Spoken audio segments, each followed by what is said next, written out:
اہل بیت اطہار علیہ السلام کی عظمت پر درود بھیجیں. محمد و آل محمد. اللہم صلی علی محمد آل محمد وعجل فرجهم. فاتحہ. بسم اللہ الرحمن الرحیم. الحمد للہ رب العالمین الرحمن الرحیم مالک یوم الدین ایاک نعبد و ایاک نستعین اهدنا الصراط المستقیم صراط الذین انعمت علیہم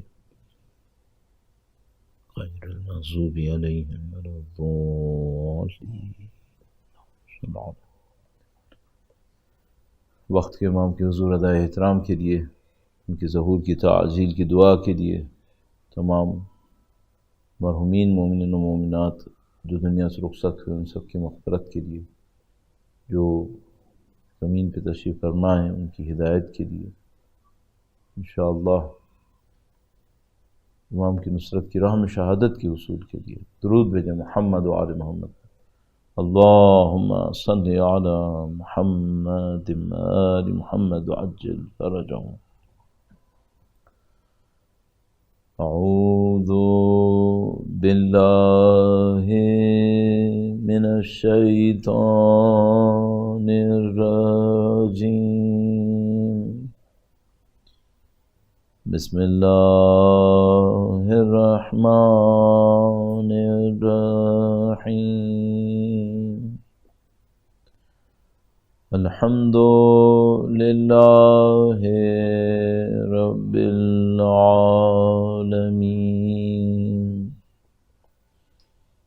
والصلاة والسلام علی سید الانبیاء والمرسلین حبیب الہ العالمین ابی القاسم محمد. اللہم صلی علی محمد آل محمد وعلی آلہ الطیبین الطاہرین سیما بقیت اللہ فی الارضین. قال اللہ تعالی فی کتابہ الکریم. بسم اللہ الرحمن الرحیم. ام حسبت ان اصحاب الکہف والرقیم كانوا من آیاتنا عجبا. درود بھیجے گا محمد و آل محمد پر. اللہم صلی علی محمد آل محمد وعجل فرجهم. خدا متعال کا بے پناہ شکر، خدا متعال کا ان تمام نعمتوں کے اوپر شکر جو خدا متعال نے ہمیں نصیب فرمائی. کچھ کو ہم سمجھ پائے، کچھ کو ہم نہیں سمجھ پائے، بلکہ اکثر کو نہیں سمجھ پائے. کچھ کی قدر کر سکے، بہت سوں کی قدر نہیں کر سکے. خدا متعال کا انتہائی شکر ہے کہ اس نے ہمیں اپنے اسماء حسنہ کو کم از کم سننے کی سعادت نصیب کی، کہ ہمیں یہ پتہ چل گیا کہ ہمارا رب کریم ہے، اہل کرامت ہے. ہمیں پتہ چل گیا کہ خدا متعال رحمان ہے، رحیم ہے. ایک اعتبار سے یہ بڑی تعجب کی بات ہے کہ خدا متعال ایک ہی سورہ کو ایک ہی دن میں کتنی مرتبہ دہرانے کا حکم دے رہا ہے.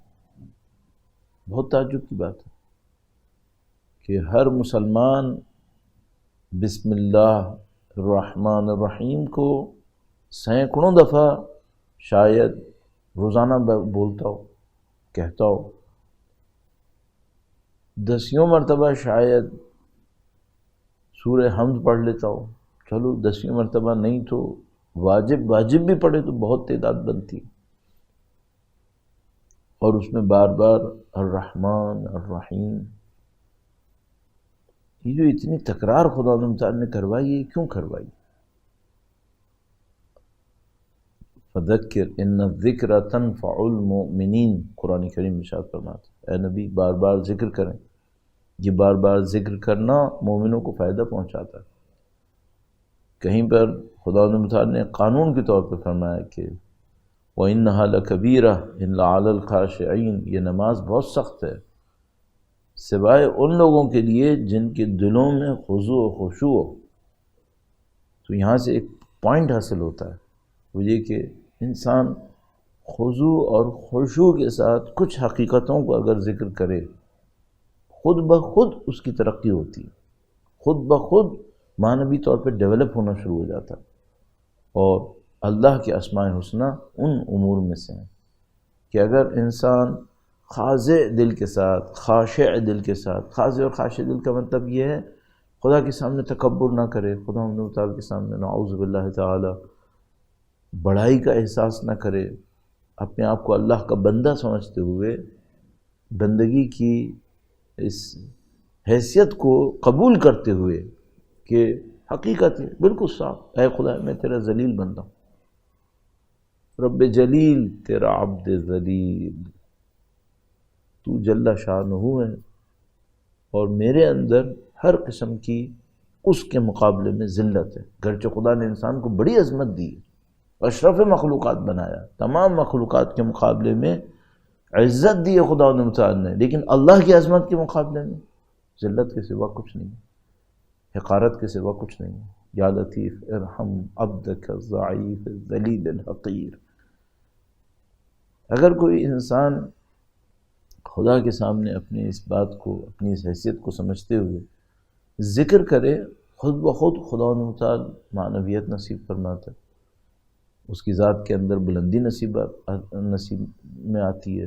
جیسے کہ میں نے شاید شروع کے بالکل ایام میں آپ کی خدمت میں عرض کیا تھا، ان شکرتم لازیدنکم، اگر تم شکر بجا لاؤ خدا تمہارے وجود میں اضافہ کر دے گا، اور وہ جو ترقی یافتہ وجود ہوگا اس کے اندر علم ہوگا، اس کے اندر ہدایت ہوگی، وہ خود بھی ہدایت حاصل کرے گا، دوسروں کے لیے ہادی بنے گا۔ یہ ترقی یافتہ وجود کی نشانی ہے۔ اور جو پست وجود ہوتا ہے وہ کون سا ہوتا ہے؟ نہ خود ہدایت پاتا ہے، گمراہی میں چلا جاتا ہے، دوسروں کے لیے بھی گمراہی کا سبب بنتا ہے۔ تو اگر مجھے اور آپ کو اس بات کو چیک کرنا ہے کہ مثلا میں نے اس زمین کے اوپر زندگی جو گزاری، مثلا 15 سال، 20 سال، 40 سال، 50 سال، اس میں بالآخر میرا نتیجہ کیا نکلا، اور اگر موضوع سے میں جوڑوں تو میں جو اہل ولایت ہوں، میں ولایت الہیہ کے کس درجے پر آیا؟ انی جاعل فی الارض خلیفہ، اس خلافت الہیہ کے کس درجے پر آیا؟ تو مجھے دیکھنا پڑے گا کہ میرا وجود خیر کا سبب ہے زیادہ، یا نعوذ باللہ تعالی شر کا سبب ہے زیادہ۔ زیادہ مجھ سے کیا صادر ہوتا ہے، خیر ہے یا شر ہے؟ زیادہ میں اس لیے کہہ رہا ہوں کہ ہم نہ خیر محض ہوں گے جو صرف خدا کی ذات ہے، معصومین علیہ السلام، نہ شر محض ہوں گے، بالآخر دین کچھ نہ کچھ تو ہم نے سیکھا ہے، کچھ نہ کچھ تو نام ہی کی حد میں ہمارے اندر ہے، تو ہم شر محض نہیں ہوں گے انشاءاللہ، خیر محض نہیں ہوں گے، تو ہماری طاقت میں نہیں ہے۔ تو اس بیچ میں مقابلہ اس میں ہوگا کہ کس کا خیر زیادہ ہے، کس کی بھلائی زیادہ ہے، اس کو دیکھنا ہوگا۔ اور یہ پورا ایک نظام بنا ہوا ہے۔ میں موضوع سے مرتبط تھوڑا بہت تو کر چکا ہوں، لیکن چند جملے اور اس سلسلے میں عرض کروں گا۔ درود بھیجے گا محمد و آل محمد پر، اللہم صلی علی محمد آل محمد وعجل فرجہم۔ ایک اپروچ ہے ہم عام انسانوں کے ذہن میں، اور وہ اپروچ کیا ہے؟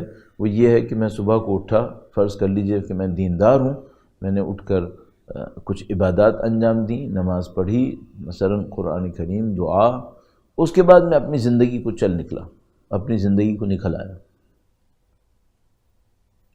بعض اوقات ایسا بھی ہوتا ہے کہ جس بندے نے نماز پڑھی ہوتی ہے اس کو اگر آپ صبح کو دیکھیں، پھر چند گھنٹے بعد اس آدمی کو کام کاج پہ دیکھیں، بزنس میں دیکھیں، آپ کو لگے گا ہی نہیں کہ یہ وہی بندہ ہے۔ کس اعتبار سے؟ صرف حال حلیہ کا فرق نہیں ہے، اصلا کردار کا فرق ہے۔ بھئی جب یہ صبح کو نماز پڑھ رہا تھا تو یہ اللہ کا بندہ تھا، ایاک نعبد و ایاک نستعین تھا، کاروبار میں بے ایمانی کیوں کر رہا ہے؟ کام کاج میں حرام سے کیوں کما رہا ہے؟ یہ تعارض کیوں آتا ہے؟ اس وجہ سے آتا ہے کہ ہماری ایک مینٹیلٹی ڈیولپ ہو گئی ہے، ہم دین کو ایک ہولسٹک اپروچ میں نہیں دیکھتے، ہم دین کو جس کو ہم لوگ کہتے ہیں بٹس اینڈ پیسز میں دیکھتے ہیں۔ ہماری زندگی میں کچھ حصہ دین کا ہے، کچھ حصہ دین سے ہٹ کر ہے۔ اور اگر ایک بات قبول فرمائیں تو یہ جو شرک ہے یہ ہمیشہ یہ نہیں ہے نعوذ باللہ تعالیٰ کہ میں کہوں دو خدا ہیں، نعوذ باللہ تعالیٰ، وہ تو قطعاً شرک ہے، لیکن یہ بھی ایک شرک ہے کہ میں نے کچھ زندگی خدا کے لیے رکھی ہوئی ہے، صبح سے لے کے اٹھنے تک چند عبادات تک خدا کے لیے، اس کے بعد میں ہوں، میری دنیا ہے۔ یہ بھی ایک شرک ہے، یہ عملی شرک ہے۔ وہ نماز کس لیے پڑھی تھی؟ آخرت کے لیے۔ اب یہ جو بری حرکتیں ہو رہی ہیں کس کے لیے ہو رہی ہیں؟ یہ آخرت کے لیے ہو رہی ہیں؟ نہیں، اس کا آخرت سے کیا تعلق؟ یہ تو میری دنیا کا معاملہ ہے۔ تو تم نے دو خدا سمجھے ہوئے ہیں کیا؟ ایک خدا آخرت کا، ایک خدا دنیا کا، نعوذ باللہ تعالی۔ یہ جو ہم لوگ بعض اوقات مختلف مذاہب کا مذاق اڑاتے ہیں، مثلا کسی مذہب میں ہے کہ بھئی خیر کا ایک خدا ہے، شر کا ایک خدا ہے، جیسا کہ مشہور ہے کہ ایک کا نام یزداں ہے اور ایک کا نام اہریمن ہے، تو ہم کہتے ہیں بھئی یہ کیسے کہہ رہے ہیں کہ ایک خدا خیر کا ایک خدا شر کا؟ دنیا ساری خدا کی ہے، اگر خدا کی ہدایت پہ نہ کوئی چلے تو وہ شر ہوتا ہے، صحیح بات یہی ہے، لیکن یہی تو ہم بھی کر رہے ہیں، کچھ دیر خدا کی ہدایت پہ چلتے ہیں، خیر ہو گئی، اور پھر اس کے بعد اپنی مرضی۔ تو یہ کیا ہے پھر؟ یہ ٹائپ آف شرک ہے۔ اور جو خدا کا نظام ہے وہ کیا ہے؟ خدا کا نظام ایک مجموعی نظام ہے، اس میں پوری ایک زندگی ہے جو ایک پیٹرن کے اوپر چلانی ہوتی ہے، تب ہمیں کامیابی نصیب ہوتی ہے۔ لہذا عجیب و غریب واقعات آپ کو سننے میں آئیں گے، میں زیادہ وقت نہیں لوں گا آپ کا اس مقدمے کے اندر۔ وہ یہ کہ مثلا کوئی عابد و زاہد شخص تھا اور وہ عبادات کرتا تھا، نماز پڑھتا تھا بہت زیادہ، ایک موقع کے اوپر دیکھتا ہے پانی کی کمی ہے، پانی اس کے پاس بہت کم تھا، اور وہ پانی اتنا تھا کہ اس سے وہ اپنا وضو کر لے پینے کے علاوہ مثلا۔ تو ایک موقع پہ دیکھتا ہے کہ کوئی ایک جانور ہے، مثلا ایک بلی ہے جو مر رہی ہے بھوک سے، پیاس سے، تو وہ سوچتا ہے کہ بھائی میں اگر اس کو پانی پلا دوں تو میرا وضو جو ہے پھر مجھے وضو کے لیے پانی نہیں رہے گا، تو میں اپنی عبادات کے لیے پانی رکھتا ہوں، پانی اپنی عبادات کے لیے رکھ لیتا ہے۔ بعد میں خدا متعال کی طرف سے اس سے خطاب ہوتا ہے تمہاری عبادات قبول نہیں ہے، اصلا کیوں قبول نہیں ہے؟ تم نے کیوں رحم نہیں کیا؟ اس جانور پہ رحم کرتے، تم تیمم بھی کر سکتے تھے۔ اب اس بندے نے کیا سوچا ہوا تھا؟ اس بندے نے سوچا ہوا تھا عبادات کا ایک خدا ہے، یہ جانور کچھ اور ہے، نہیں اس کا بھی خدا ہے، وہی خدا ہے۔ تو میں اور آپ اپنی زندگی کے دو حصے نہیں بنا سکتے، چار حصے نہیں بنا سکتے۔ میں باہر لوگوں کے لیے تو خوش ہوں، اچھا ہوں، اور اپنے اہل خانہ کے لیے برا ہوں، یا نعوذ باللہ، اور الٹا کبھی کہ مثلا اہل خانہ کے لیے تو بہت اچھا آدمی ہوں، بہت اچھا سوچتا ہوں، پلاننگ کرتا ہوں، دوسروں کے لیے کچھ نہیں، درد نہیں ہے میرے دل کے اندر۔ ہم یہ نہیں کر سکتے۔ اگر ہم اہل ولایت ہیں اور خدا کی ولایت اور حاکمیت مطلق کو قبول کرتے ہیں تو اس کے سائے میں زندگی گزارنی ہوتی ہے، اور جب اس کے سائے میں زندگی گزارتے ہیں تب خدا ہمیں یہ سعادت دیتا ہے کہ ہم اس کی اور اس کے دین کی اور اس کی حجت کی نصرت کریں۔ یہ آسان کام نہیں ہے۔ یہاں میں آ کر ایک جملہ اور عرض کرنا چاہ رہا ہوں آپ کی خدمت میں، درود بھیجے گا محمد و آل محمد پر، اللہم صلی علی محمد آل محمد وعجل فرجہم۔ اگر ہم تاریخ سے کچھ سیکھنے کی کوشش کریں تو بہت سادہ سا ایک پوائنٹ، اور وہ یہ ہے کہ بھائی یہ جو کربلا کے واقعے میں بہت سارے کوفیوں نے سید الشہداء کا ساتھ نہیں دیا، یہ عبادات میں برے لوگ نہیں تھے، یہ اہل بیت اطہار علیہ السلام کی چاہت میں ظاہری طور پر اتنے برے لوگ نہیں تھے۔ جب عبید اللہ ابن زیاد کی حکومت بنی ہوئی تھی، یا مثلا بنی امیہ کی حکومت قائم تھی کوفہ میں، تو انہوں نے بالآخر عالم بغاوت ان لوگوں نے بلند کیا تھا، ان لوگوں نے مخالفت کا پرچم بلند کیا، اور مثلا کبھی حضرت مسلم بن اوسجہ، کبھی ہانی ابن عروہ، اور کبھی دوسرے کوفے کے سرداروں کے گھروں میں جمع ہوتے تھے، مخفیانہ سٹنگز کرتے تھے، گیدرنگز کرتے تھے، لیٹر بھیجو امام کی طرف، سب اپنے اپنے لیٹر بھیجتے تھے۔ یہ لیٹر بھیجنا بھی سادہ کام نہیں تھا، اگر کسی کا خط پکڑا جاتا وہیں اس کی گردن اڑا دی جاتی۔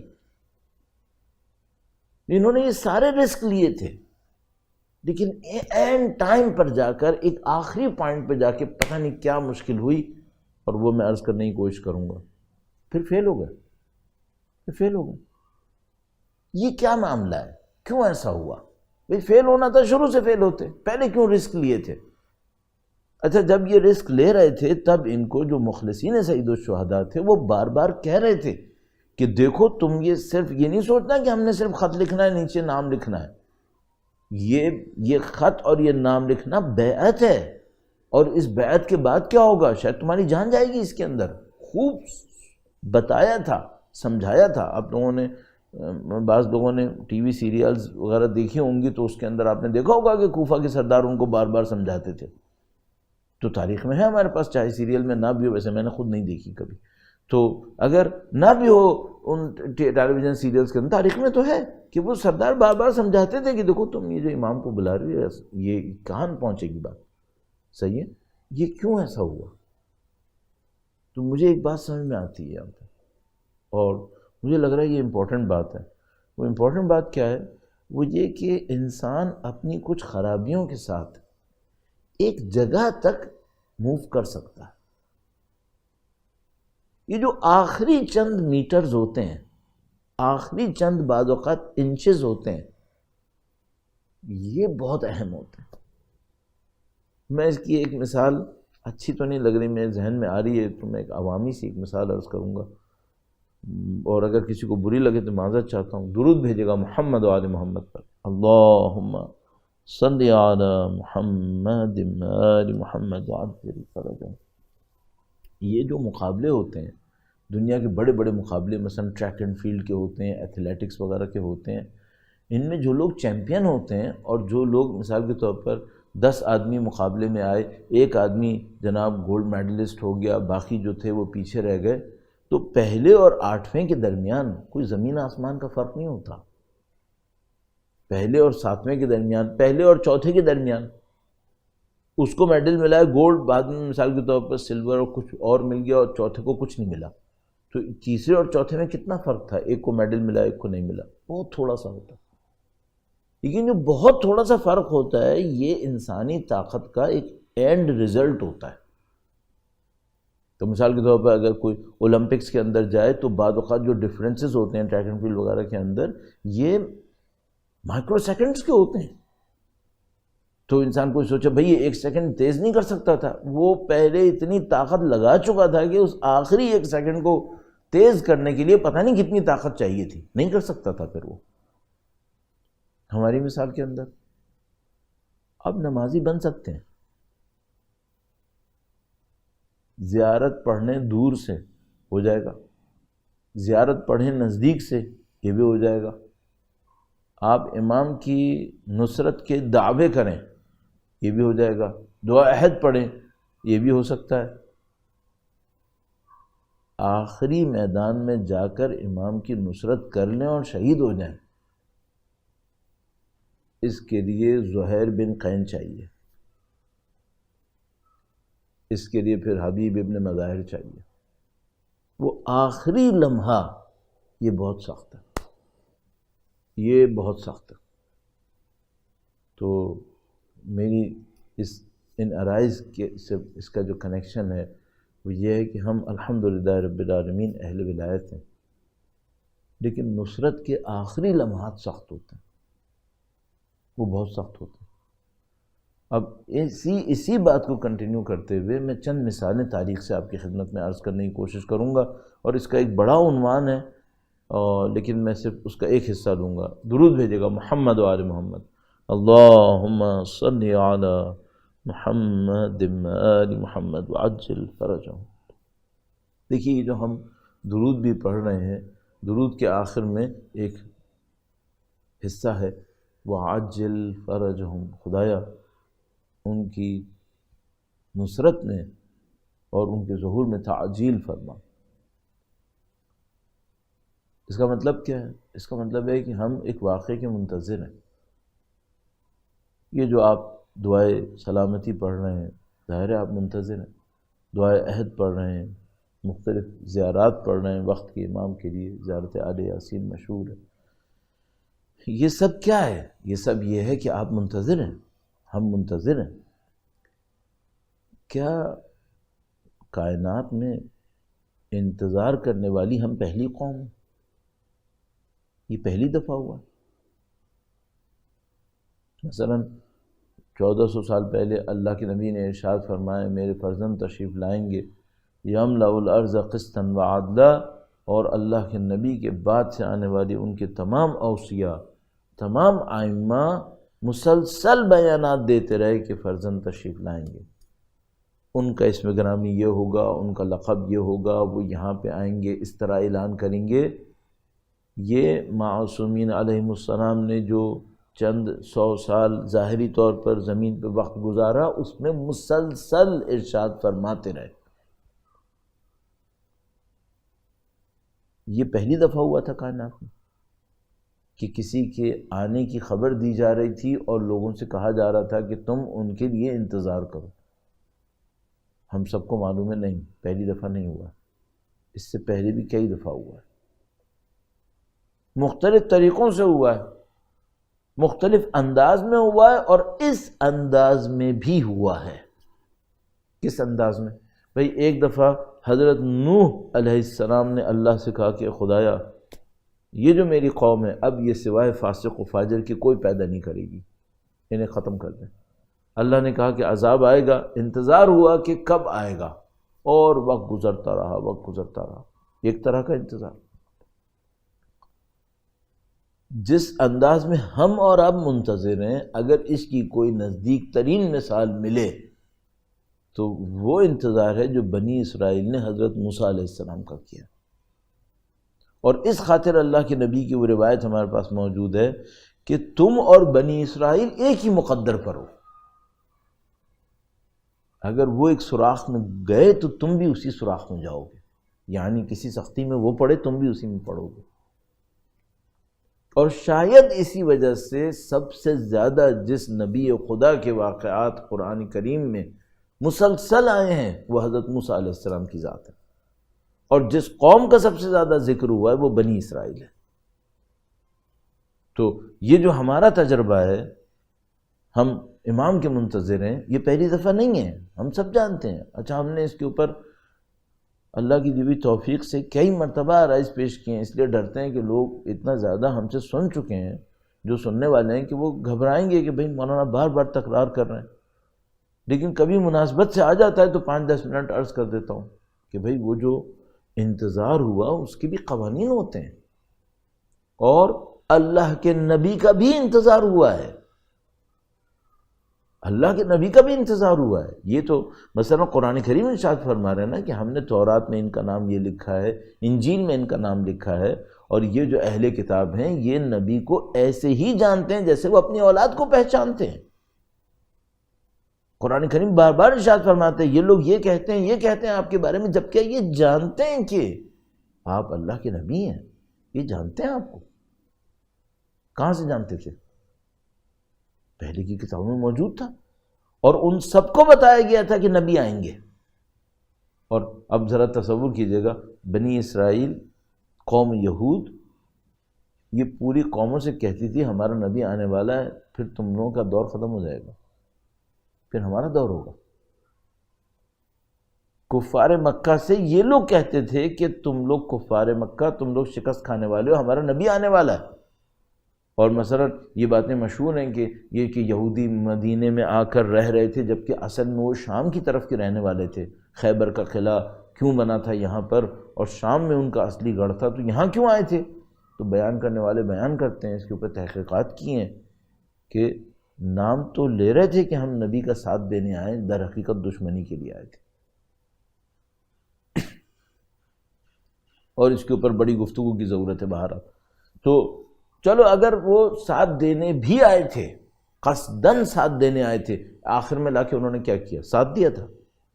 قرآن کریم فرماتا ہے سب سے زیادہ دشمنی جہاں سے تم پاؤ گے وہ یہ لوگ ہیں.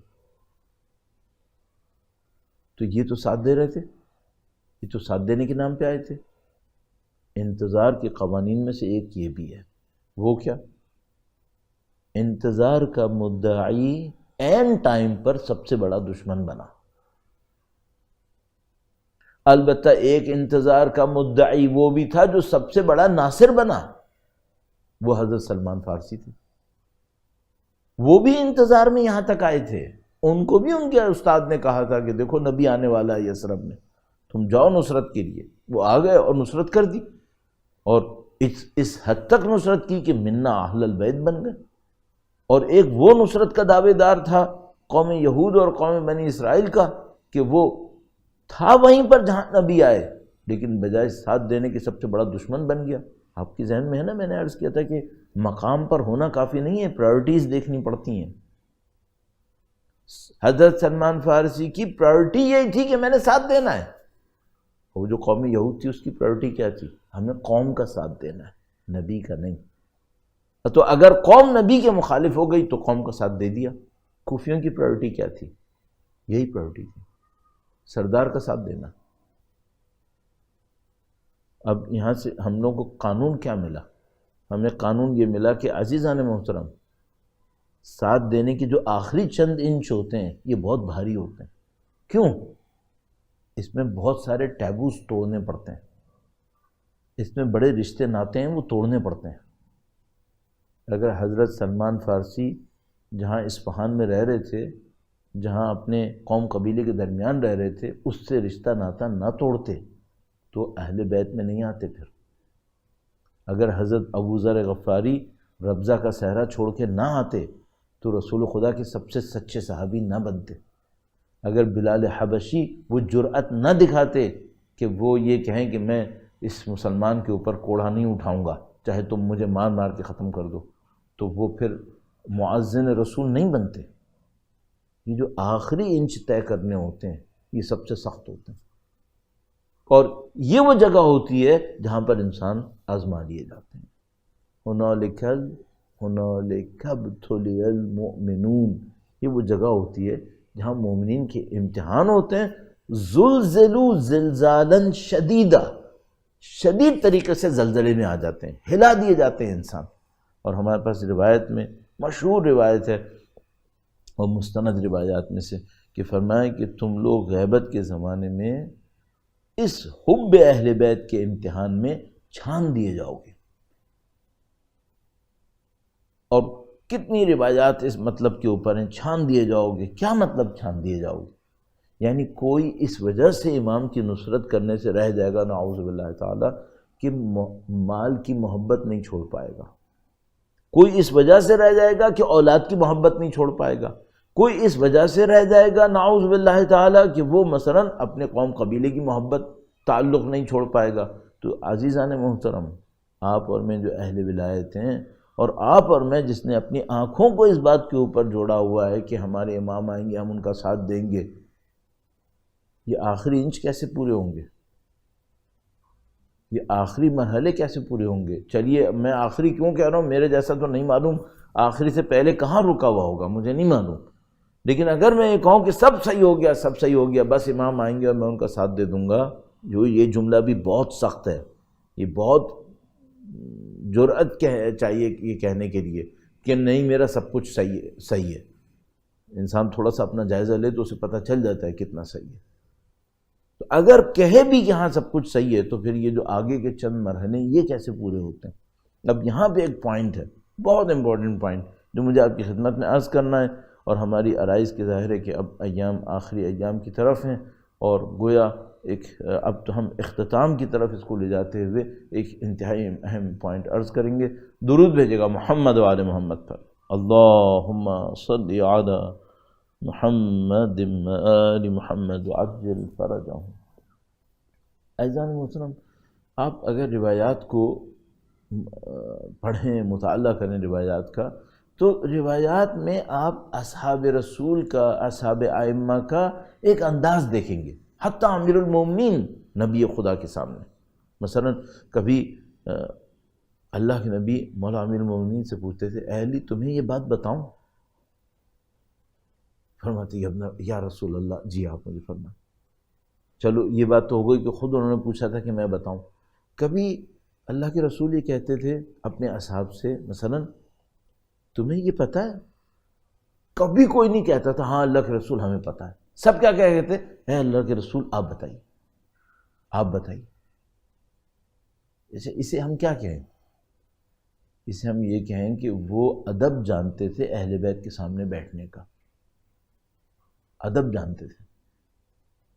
تو وہ جانتے تھے کہ جو کچھ ہمارے مقدر میں ہے، ہمارے نصیب میں ہے، انہی کے در سے ہے، اس کے سوا کچھ نہیں ہے۔ تو یہاں سے ایک پوائنٹ ہے، اپنے اعمال پہ اعتماد کروں یا ان کی نظر لطف کے اوپر؟ کچھ نہیں ہے پھر، اگر ان کی نظر لطف نہ ہو۔ اگر اپنے اعمال پہ اعتماد کروں، نعوذ باللہ تعالی، یا تو دیوانہ ہوں گا جو میں سمجھ رہا ہوں گا میرے اعمال مجھے کہیں پہنچانے والے، یا میں غافل ہوں، نادان ہوں کہ مجھے نہیں پتا کہ معاملہ کیا معاملہ ہے، تو میں اپنے اعمال پہ اعتماد کروں گا۔ اور اگر میں یہ دونوں نہیں ہوں تو قطعاً اس پہ اعتماد نہیں کروں گا۔ کس پہ اعتماد کروں گا؟ ان کی نظر لطف کے اوپر، کہ مولا آپ ہی کرم کریں گے تو یہ معاملہ طے ہو پائے گا، ہم کسی قابل نہیں ہیں۔ اس کو میں ایک انداز میں آپ کی خدمت میں عرض کروں گا، اور اس کو ایک زندگی گزارنے کے ایک راستے کے طور پہ عرض کرنے کی کوشش کروں گا۔ اللہ توفیق نصیب فرمائے۔ درود بھیجے گا محمد و آل محمد پر۔ اللہم صلی علی محمد و آل محمد وعجل فرجہم۔ تو میں اس کو سمرائز کرنے کی طرف لے کے جاتا ہوں۔ معاملہ کیا ہے؟ معاملہ یہ ہے کہ کچھ چیزیں ہوتی ہیں ایک قانون کے تحت چل رہی ہوتی ہیں۔ ایک آدمی بیمار ہوا، اسے کوئی دوائی دی گئی، وہ دوائی ہو گئی، معاملہ ختم ہو گیا۔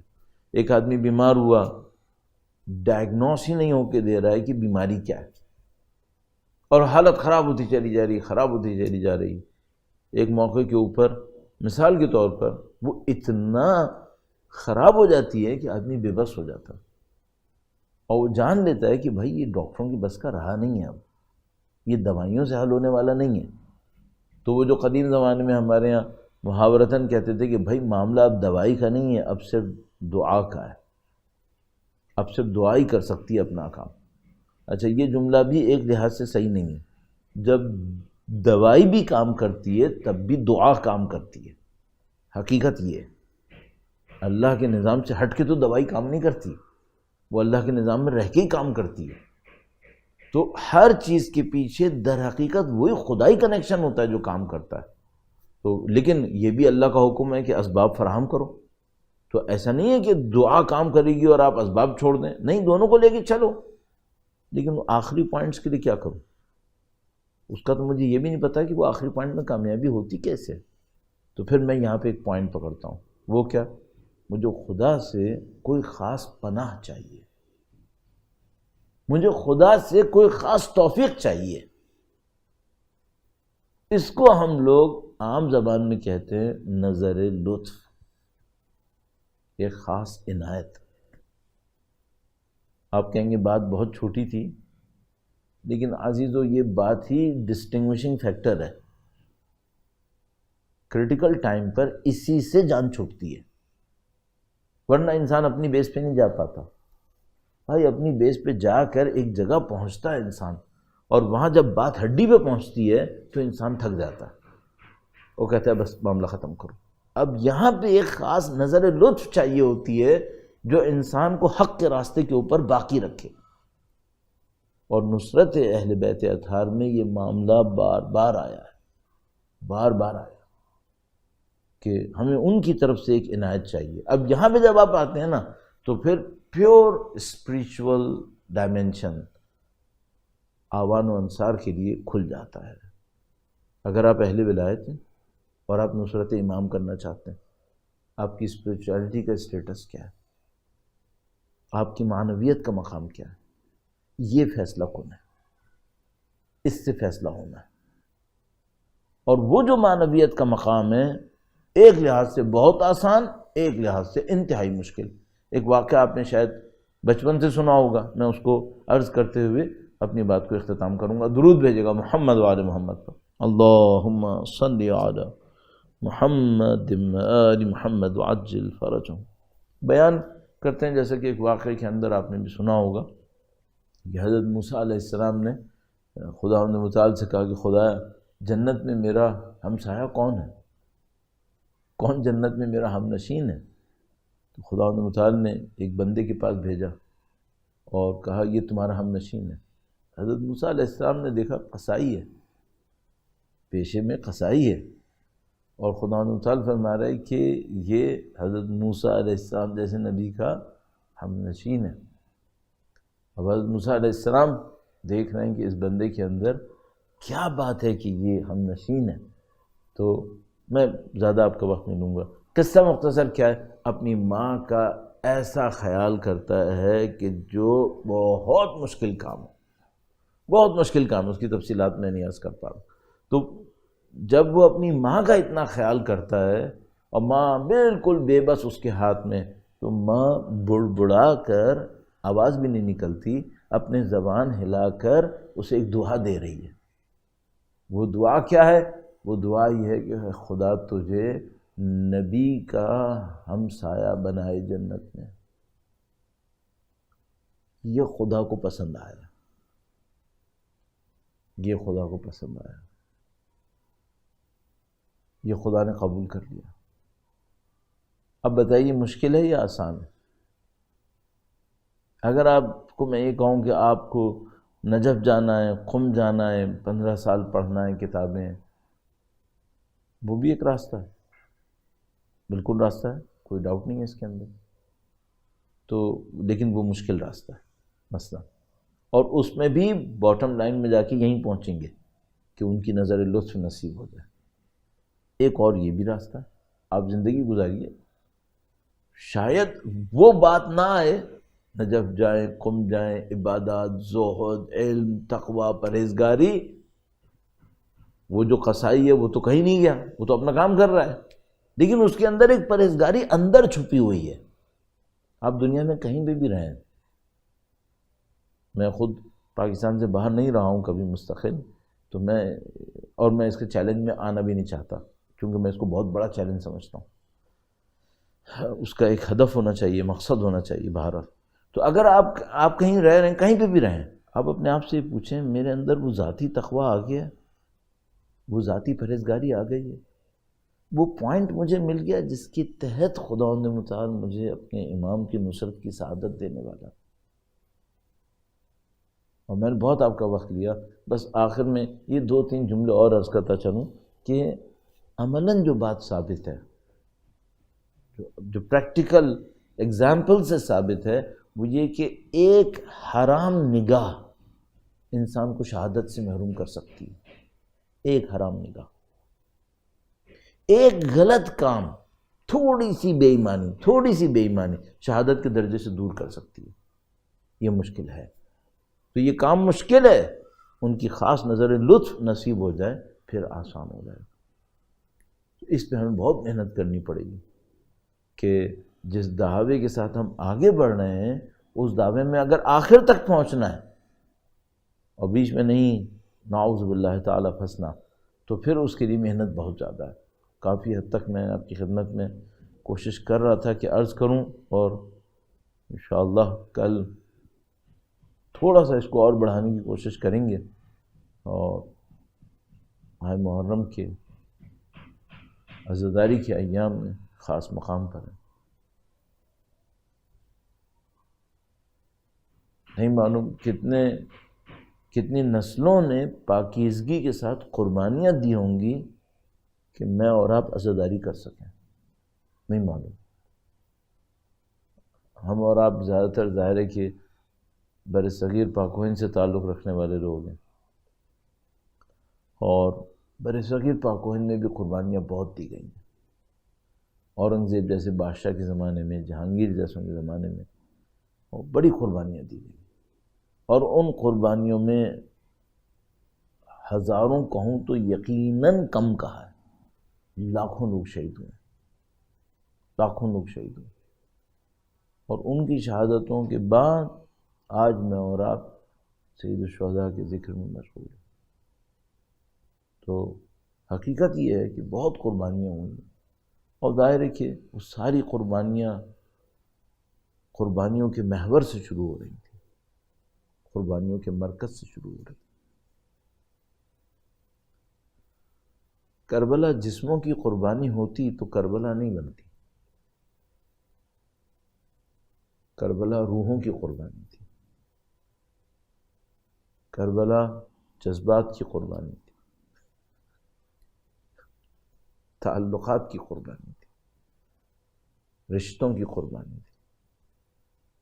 سید الشہداء اسی لیے اجساد پہ توجہ نہیں دے رہے تھے،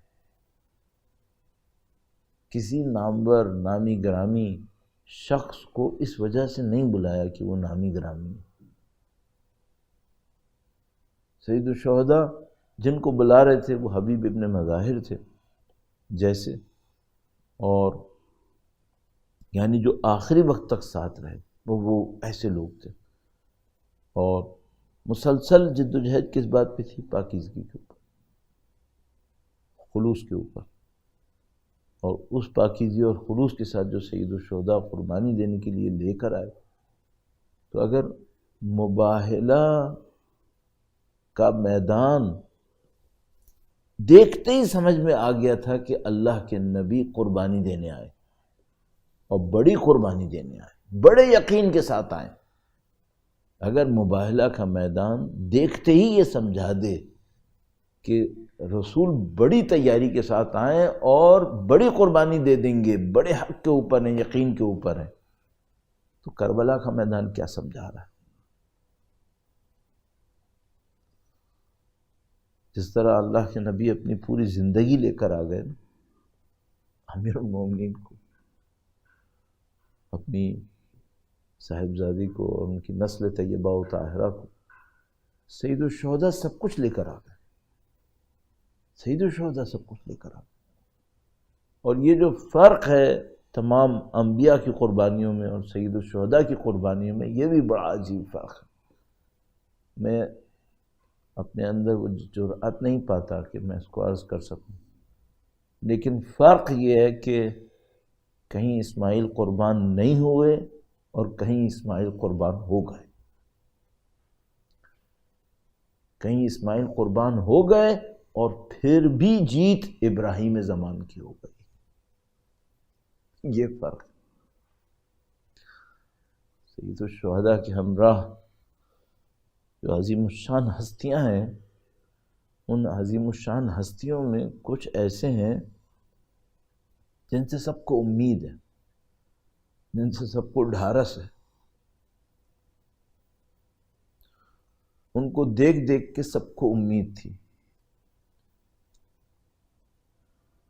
سید الشہداء بھی انہی کے ذریعے سے ایک طاقت حاصل کر رہے تھے، یہ بڑی عجیب بات ہے۔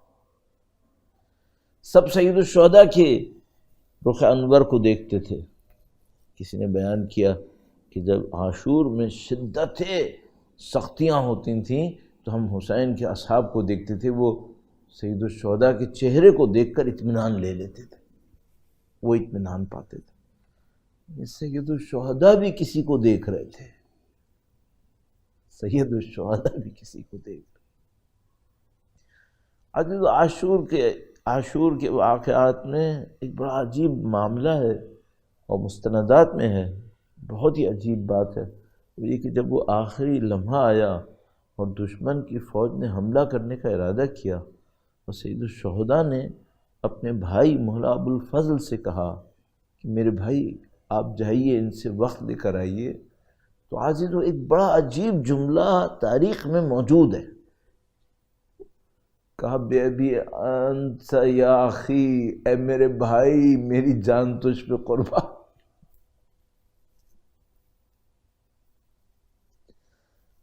یہ کون ہے مولا ابو الفضل؟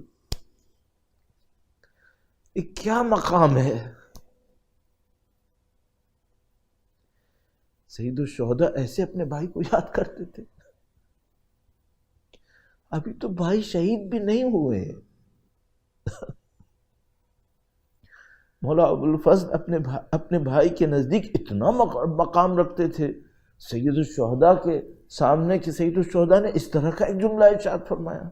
اب آپ تصور کیجئے کہ جو سید الشہداء اپنے بھائی کو اس انداز میں دیکھتے تھے، بار بار مولا ابو الفضل سید الشہداء کے سامنے آ کر کھڑے ہوتے تھے، التجا اور درخواست کے انداز میں کہ مولا اب جانے کی اجازت دے۔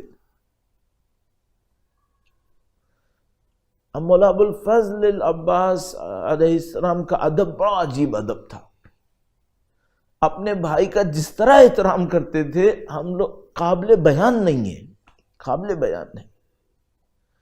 گویا بی بی ام البنین نے ایسا سکھایا تھا، ان خادمہ سیدہ طاہرہ نے ایسا اپنی اولاد کو امام حسین کا خدمت گزار بنایا تھا کہ ابو الفضل تو کبھی آ کر امام حسین سے بھی یہ نہیں کہہ رہے تھے کہ بھیا اب میں جاؤں گا، کوئی بار بار صرف التجا کرتے تھے کہ میرے مولا مجھے جانے کی اجازت دے دیں، کہتے کچھ نہیں تھے۔ مولا ابو الفضل بار بار کیوں جانا چاہ رہے تھے؟ گویا ایک موقع آیا جب سید الشہداء کے سامنے آ کر کھڑے ہوئے اور مولا سید الشہداء سے کہا کہ اے میرے مولا، اے میرے آقا، بچوں کی پیاس اب برداشت نہیں ہوتی۔ کربلا میں پانی پہ بندش بہت پہلے سے لگ گئی تھی، بہت پہلے سے پانی پہ بندش تھی، لیکن اس بندش کے باوجود مختلف موقعوں پر جری اور جانثار مولا علی اکبر کی سرپرستی میں، کبھی مولا ابو الفضل العباس کی سرپرستی میں نہر کے اوپر حملہ کرتے تھے، اور موقع ہوتا تھا وہاں سے دشمنوں کو ہٹا کر پانی لے کر آ جایا کرتے تھے۔ تو یہ جو ساقی کا عنوان ہے، یہ ساقی کا عنوان عاشور کے دن سے پہلے جاری ہوا ہو گیا تھا کہ ابو الفضل ساقی ہیں، ابو الفضل جب جاتے ہیں تو پانی ضرور آتا ہے۔ اور اب بچوں کی العطش کی آواز، عزیزو یہ آواز بڑی عجیب آواز ہے، اللہ اکبر۔ اگر ہمیں دشمنوں کے بارے میں بھی کوئی خبر ملتی ہے نا کہ دشمنوں نے بھی جس کے اوپر بعد میں بڑا ماتم کیا کہ یہ ہم نے کیا کیا، تو یہ بچوں کی العطش کی آواز تھی کہ ایسے بچے بلکتے تھے، اور بس انسان ایک لمحے کے لیے سوچے کہ فاطمہ زہرا کی نسل کے بچے بلک رہے تھے کہ کچھ فاصلے کے اوپر پانی بہ رہا تھا۔ مولا ابو الفضل تشریف لائے، گویا سید الشہداء سے فرمایا کہ اب بچوں کی پیاس دیکھی نہیں جاتی۔ مولا ابو الفضل کو اجازت ملی، مشکیزہ لے کر چلے۔ عزیزوں، میرے اندر توانائی نہیں ہے میں مصائب کو پوری تفصیل سے عرض کروں، لیکن ان مصائب کو انسان خود ہی ذہن میں سوچتا رہے تو شاید بہت ساری چیزیں نصیب ہونا شروع ہو جاتی ہیں۔ بس ایک موقع آیا جب مولا ابو الفضل کے جانے کی خبر گویا خیموں میں پہنچی، اور بیویوں نے مولا ابو الفضل کو آخری دفعہ دیکھنا شروع کیا۔ نہیں معلوم آپ کی میری زندگی میں کبھی یہ منظر آیا ہوگا کہ آپ کسی کو دفن کر رہے ہوں گے اور آپ کو پتا ہوگا کہ اب آخری دفعہ۔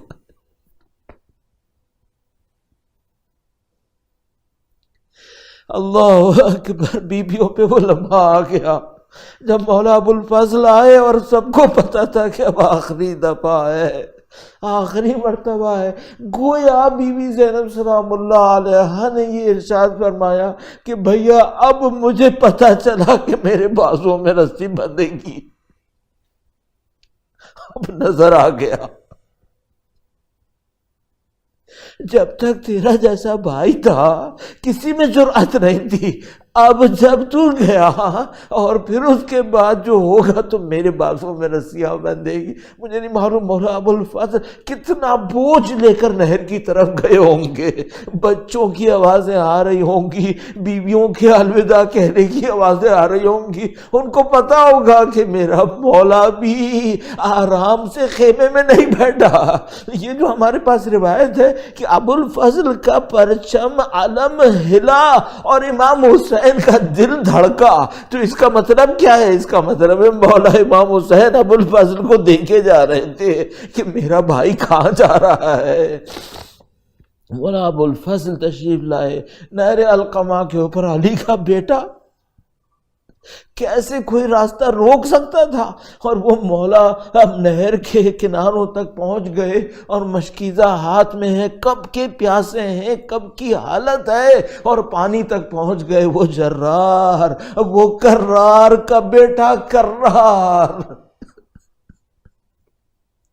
مشکیزہ کو پانی سے بھرا اور ایک موقع کے اوپر گویا پوری دنیا کے سامنے وفا عباس کو ثابت کرنے کے لیے چلو میں پانی لیا, پانی کو منہ کے نزدیک لائے, پانی کو دیکھا اور پانی کو دوبارہ زمین پہ مارا اور ایک شعر پڑھا کہ اے میرے نفس کیسے تو برداشت کرے گا کہ تو پانی پیے اور حسین پیاسا ہو.